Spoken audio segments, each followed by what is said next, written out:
really gave the proper amount of time to Supergiant's impressive catalog of games. I only spent a few hours with Bastion and Pyre, and I own Transistor but haven't played it yet. So imagine the egg on my face after diving into their latest title, Hades. I'm not huge on early access games, so I only hopped on recently after its full release. And now I feel particularly foolish because it's easily one of the best games to come out in 2020 and truly expands the roguelite genre in some unprecedented ways. So in an effort to make sure no one else misses out like I did, let's talk about why you need to play Hades.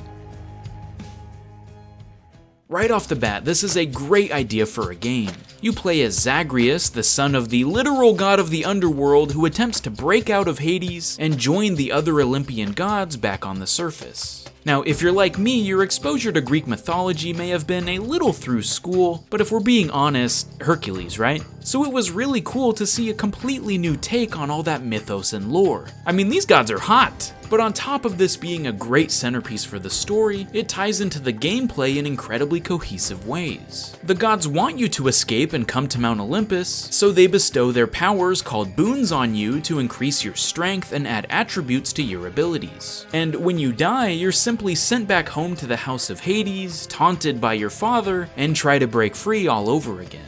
Along the way, there's all sorts of treasures to collect, upgrades to find, and money to buy things with, complete with increasingly harder waves of enemies and intimidating bosses blocking your path. Different weapons offer certain tactical advantages, like being able to hit enemies from farther away, or packing a punch if you get in close. But things really take off when you start synergizing the various boons together. Zeus obviously gives you lightning damage, and Dionysus, the god of partying, inflicts hangover on enemies. That's hilarious. But others offer more defensive benefits, like Athena allowing you to deflect incoming attacks, or Hermes increasing your speed and dodge ability. Further still, some are both offensive and defensive, like Ares granting the power of Doom, which lets you build up devastating damage from a safe distance, or Demeter adding ice to your attacks to slow your foes down. At first glance, this game looks like a dungeon crawling hack and slash with a boatload of juice in its animations to make it extra satisfying, but there is so much more going on below the surface. Unlike most other roguelites, Hades has a deep and intricate story to unveil the more you play, and instead of jumping right back into the action when you fail a run, you can take a break to chat with the various residents around your home, to learn more backstory and build relationships. I normally wouldn't care about this kind of thing in games, but much like the overall theming, this also has mechanical significance. You can only talk to people once in between runs, and you slowly unlock the lore of a certain character by speaking with them a specific number of times, which incentivizes you to strike up a conversation as often as possible. But even cooler, if you give nectar to someone, which is one of the collectibles you gather while out in the underworld, you grow in favor with them and they'll give you keepsakes, which grant improvements or special circumstances on future runs. So Achilles' keepsake, for example, gives you added defense from the front while exposing your backside. I see what they did there. While Skelly's lucky tooth gives you a second chance if you're struck with a lethal blow. You can give nectar to just about anyone, including the ever-talkative Karen, and even your pet Cerberus, so make sure to engage with as many characters as you can. The gods' keepsakes ensure that the next boon you encounter comes from them. So while Hades obviously still has random elements, you can employ these goodies to have a little more control in how your run plays out. I like that there are so many ways to customize your build, and not just in temporary buffs, but in permanent incremental progress by spending darkness at the Mirror of Night. It's not very clear, but there are actually 2 different abilities to upgrade under each entry, so make sure to mess around with the various options and buy the attributes that make the most sense for your playstyle. There's contractors you can enlist to add bonus chambers to your journey, fish to catch for extra loot, and eventually different aspects to unlock for more variety in your weapons. There is so much to do and countless ways to tweak the game however you'd like. But my favorite part by far was the overwhelming sense of progression as you get gradually farther every run. My first few times through the underworld, it was an accomplishment just to reach the first boss, and slowly but surely I would beat that boss, reach the next area, find a bone hydra and die to that, but then eventually beat that boss, and so on. A combination of learning enemy patterns, upgrading my stats, and being encouraged every time I reached a new landmark led to a truly satisfying system where you're always making headway even if you didn't beat the game. I never really found myself getting a dud run where I died near the beginning once I got my feet wet. You're constantly reminded of your goal and learn new strategies to help you reach it every time you start your next escape. It encourages you to try out different weapons by giving a darkness bonus on a new one each time, and eventually unlocks a wealth of new challenges to face so the 4 main areas never feel stale. Just when I felt like I was getting a grip on things, it would throw out a chaos portal, where you can trade some of your health and a temporary debuff for an extremely powerful upgrade if you can survive. Or a choice between 2 gods boons, but once I make my decision, the other gets mad and launches a huge wave of enemies at me.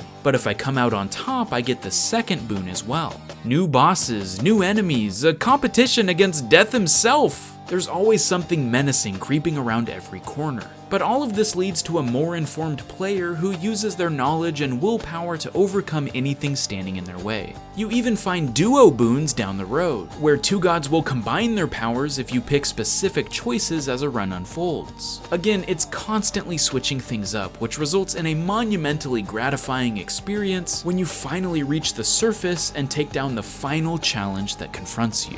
Oh, of course. That's right, the last thing standing between you and freedom is your dear old dad. And let me just say, he doesn't fight like this Hades. He's a true final boss, and holy crap, my heart was pounding the first time I barely scraped by and stood victorious. But once you do beat the game, that's really just when things start to begin. Without spoiling too much story-wise, after defeating Hades, you unlock something called the Pact of Punishment, which allows you to add harder modifiers or heat to your run to earn extra bonuses. So the first time you clear areas with your weapons, you gain Titan Blood, which is used to upgrade those weapons, diamonds to pay for new contractor jobs, and Ambrosia, a gift for those you've built a strong relationship with. But you can only collect these items once, so the heat system lets you continue to gain rewards while upping the challenge at the same time. Essentially, it gives Hades infinite replayability, and offers more than enough reason to continue peeling back more of the story as you play.